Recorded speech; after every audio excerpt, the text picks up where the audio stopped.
Selamat malam saudara yang dikasihi Tuhan. Bagaimana kabar Anda malam hari ini? Kita melewati hari-hari hidup kita bersama dengan Tuhan. Biarlah renungan malam hari ini pun dapat memberkati Anda dengan tema mengandalkan Tuhan. Dari Pendeta Dr. Erastus Sabdono bersama saya Yohana Ibrahim.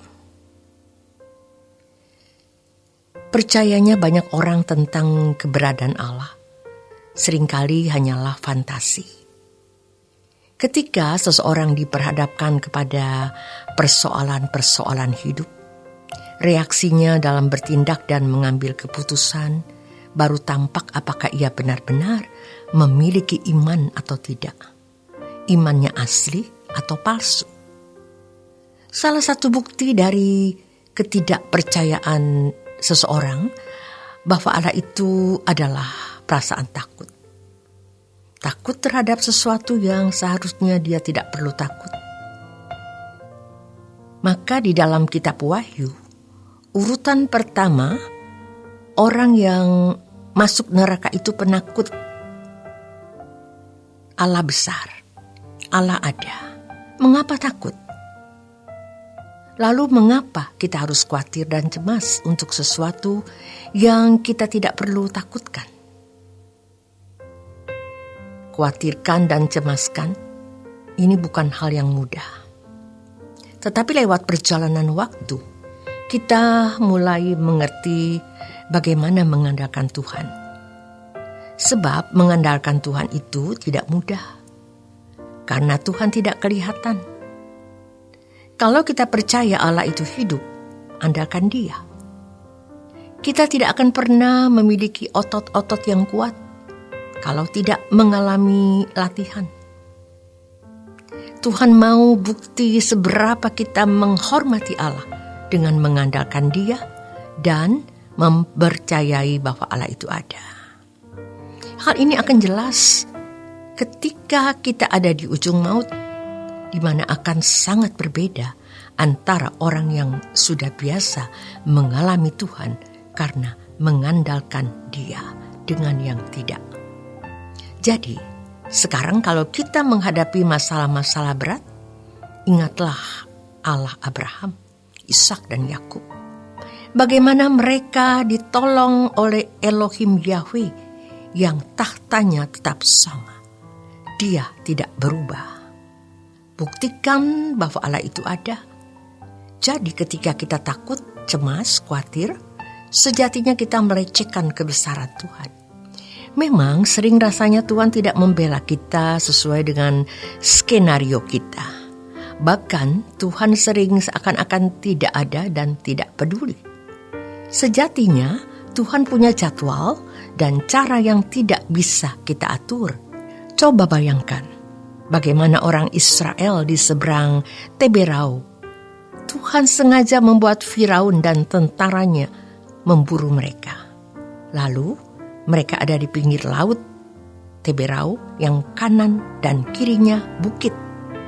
Tetapi Tuhan berkata, "Acungkan tanganmu, Musa, ada aku." Persoalan kita tidak sama dengan persoalan tokoh-tokoh iman perjanjian lama. Tetapi karakter Allah tidak berubah. Allah pasti akan menunjukkan sifat, karakter, hakikatnya yaitu tidak pernah meninggalkan kita. Saat ini mungkin kita sedang ada dalam kondisi paling kritis. Tentu kita harus berusaha maksimal untuk menyelesaikan masalah yang ada. Namun, kita tidak perlu merasa takut, sebab keadaan terburuk apapun, itu baik. Inilah yang dinamakan mempercayai pribadi Allah. Bukti ketidakpercayaan kepada keberadaan Allah adalah kehidupan yang tidak benar atau tidak suci. Berbicara, berpikir, dan bertindak sembarangan. Dulu mungkin kita seperti itu, tapi sekarang jangan kita mau berkompetisi untuk bisa hidup sekudus-kudusnya. supaya kalau kita ada di hadapan Allah, kita tahan berdiri. Memang iman itu segala sesuatu yang kita lakukan yang selalu sesuai dengan kehendak Allah. Maka baiklah, mulai sekarang kita merajut hidup kita dari menit ke menit agar hidup kita menjadi menarik. Jangan lakukan apa yang tidak patut. Orang yang bersikap sembarangan hidup, terutama terhadap orang lain, mendatangkan kecelakaan bagi sesamanya, bermaksud mempermalukan, merugikan, menyakiti. Pasti dia tidak percaya bahwa Allah itu ada. Sebaliknya, kalau kita berada di pihak yang disakiti, kita tidak boleh membalas. Kita harus diam. Kalau kita percaya ada pemerintahan Allah yang hidup dan Ia akan memerintah.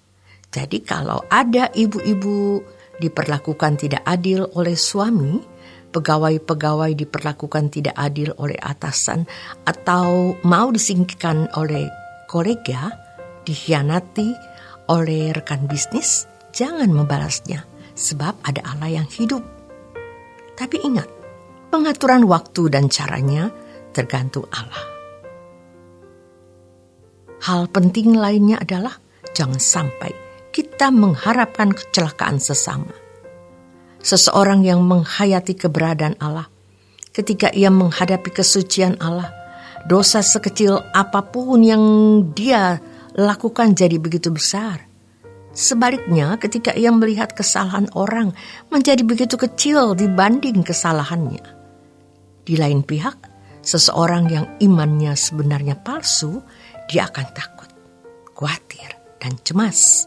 Hidup tidak benar, sewenang-wenang terhadap orang lain, dan pasti tidak memiliki keinginan yang berbuat sesuatu bagi Tuhan. Sepertinya kalau kita percaya bahwa Dia hidup, kita harus cari muka. Mumpung kita masih hidup, kita berkata, apa yang harus aku lakukan, Bapa? Supaya waktu kita nanti bertemu dengan Tuhan, muka dengan muka, kita sudah menyelesaikan apa yang kita memang harus selesaikan. Kita harus menyodorkan diri. Apa yang harus kulakukan, Tuhan? Apa bagian hidupku yang ada padaku hari ini yang belum kuserahkan? Kita berhutang kepada Tuhan. Pada akhirnya kalau kita percaya Allah itu ada, kita percaya surga ada. Jikalau kita benar-benar bergantung kepada Tuhan, hidup benar dan melayani Dia, kita tahu kita akan datang ke rumah Bapa. Dia masih hidup dan tetap hidup selamanya. Dari kekal sampai kekal, Dia Allah yang hidup. Jangan takut. Tentu hal ini harus disertai dengan hati yang mengasihi Allah, hati yang menghormati Allah. Bukan hanya dengan pujian, melainkan juga dengan perbuatan dan tindakan konkret nyata dalam keseharian kita. Jangan bersikap kurang ajar terhadap Tuhan. Orang yang tidak percaya keberadaan Allah adalah orang-orang yang malang, yang tidak memiliki pegangan, naungan dan perlindungan.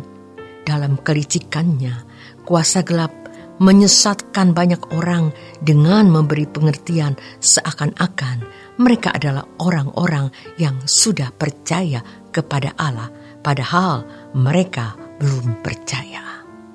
Tuhan ingin bukti seberapa kita menghormatinya dengan mengandalkan dan mempercayai bahwa Allah itu ada. Terima kasih untuk kebersamaan Anda di Renungan Malam. Selamat beristirahat. Tuhan Yesus memberkati.